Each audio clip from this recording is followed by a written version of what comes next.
Il maintient sa santé et le dressage pour un cheval, c'est une centaine d'heures au départ, mais c'est jamais fini.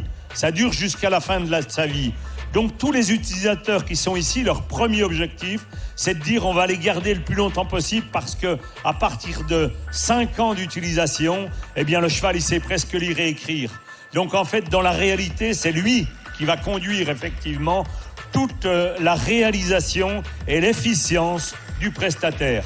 Donc ici vous avez des gens dont le premier souci, ça a été de dire on aime les chevaux, on va les préserver et on va en faire des vrais partenaires de travail. Et ça nous permet d'arriver tout de suite vers un outil qui est extrêmement intéressant. Les carrières de ce hall ainsi que les carrières du hall 1 en sable sont travaillées avec des chevaux. Donc tout de suite on va accueillir les trépois de vin menés par Baptiste.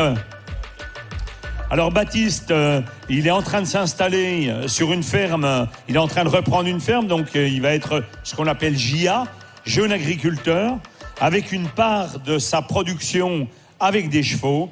Et Baptiste, il est doté du certificat spécialisation utilisateur de chevaux attelés.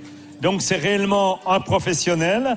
Il a obtenu ce CS et il a été validé ce CS par un jury national où le principal aspect, c'est la connaissance de l'animal dans son utilisation. À combien peut tirer un cheval, combien de temps, comment on doit l'utiliser, comment il doit prendre un virage pour respecter sa morphologie, comment le postérieur interne dans le menage doit venir s'engager sous la masse pour réussir à préserver l'animal. Donc c'est un petit peu tout ça que Baptiste a vécu dans sa formation. Ça lui a été répété, asséné, pour lui permettre réellement d'utiliser convenablement ces animaux. Et sur cet attelage a été adapté un outil conçu par Denis Fadil, président de l'association Hypothèse, que l'on appelle le Data Fisher.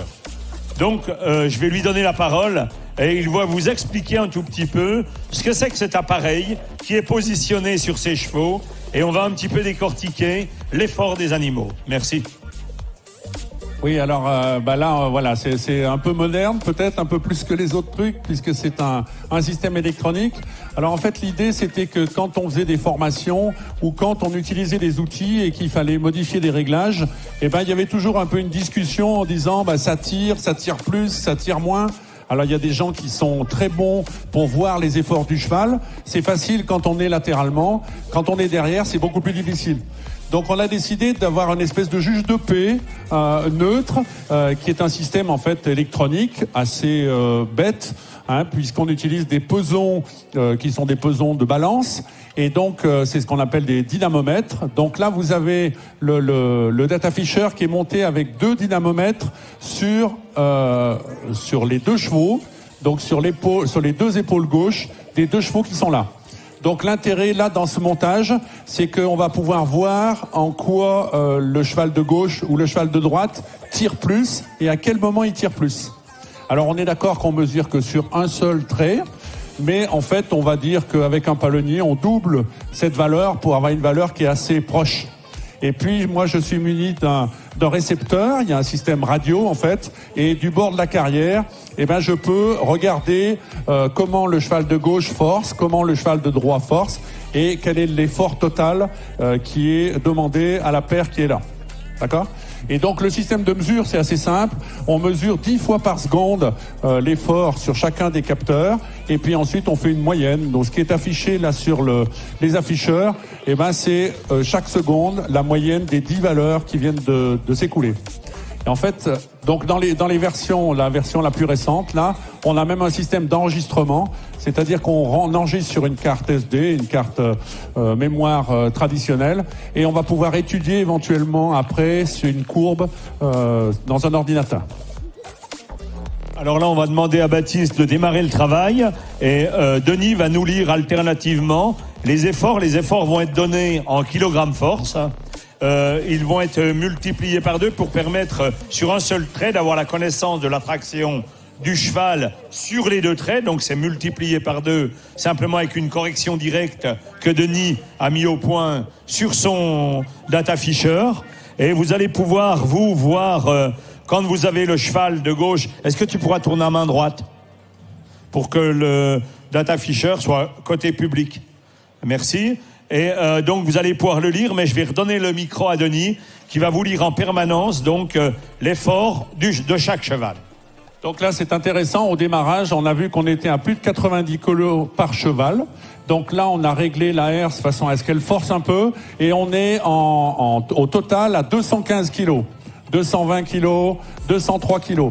Et ce que je remarque, c'est que le cheval de gauche est à 132, alors que celui de droite était un peu plus faible.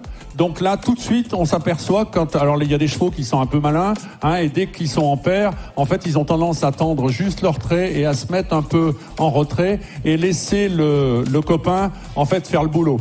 Et donc, avec ça, tout de suite, on voit qu'il y a une différence. Et c'est vrai que la différence, alors là, on est à 80-79.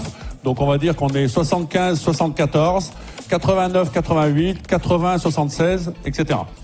Donc là, on voit tout de suite s'il y a une grosse différence, c'est qu'il y a un cheval qui force pas, ou alors qu'on est dans un virage, puisque dans un virage, le cheval extérieur va forcément un peu plus forcer. Là, on est à 90-73, par exemple, sur le cheval externe qui force un peu plus. Que dire d'autre? Donc oui, là on va par exemple, donc nous nos expériences, parce que ça fait à peu près 4 ans maintenant qu'on développe ce système, c'est qu'un cheval qui travaille à peu près 70 kg de moyenne va pouvoir travailler toute une journée. Alors toute une journée, ça veut dire à peu près 6 heures de traction, évidemment, une partie le matin, des coupures, une partie l'après-midi. Mais à 70 kilos, on va dire qu'un cheval, il fait sa journée de travail, il ne va pas y avoir de problème. Il pourra recommencer le lendemain, il est dans sa zone de confort. Dès qu'on va augmenter, c'est le cas par exemple en débardage, ou quand on va sortir la grume, effectivement l'effort est beaucoup plus important, on peut même doubler, on peut aller jusqu'à 140 kilos. L'intérêt en débardage, c'est que le cheval, quand il revient, il est avide. Donc en fait, il récupère. Donc on peut se permettre d'avoir un cheval de débardage qui travaille avec des efforts à 140 kilos, dans la mesure où son retour est avide, donc il est à 0. Et puis évidemment, on va gérer les pauses. Et comme ça, sachant qu'un cheval peut faire des efforts plus violents que 70 kilos, mais qu'après, on va devoir gérer les repos et les coupures ou le temps de travail global sur la journée. Donc là, encore une fois, on est dans la préservation complète de nos animaux. Ça, c'est extrêmement important. Attention, on mesure des kilogrammes force, c'est-à-dire c'est une mesure instantanée de l'effort de l'animal. Ça ne s'appelle pas une puissance. Si on voulait parler de la puissance, il faudrait intégrer la durée, le temps évidemment, le facteur temps et la distance parcourue. Donc plus le cheval va aller vite dans le travail, plus il va avoir de puissance à fournir et moins la durée de son travail pourrait être importante. Donc c'est extrêmement important de prendre ces choses-là en compte et il est fondamental vraiment que les utilisateurs puissent avoir des repères comme ça aujourd'hui dans l'aspect formation, dans l'aspect utilisation de leurs chevaux, de façon à préserver leur patrimoine, leurs compagnons de travail, de façon à ce qu'ils durent le plus longtemps.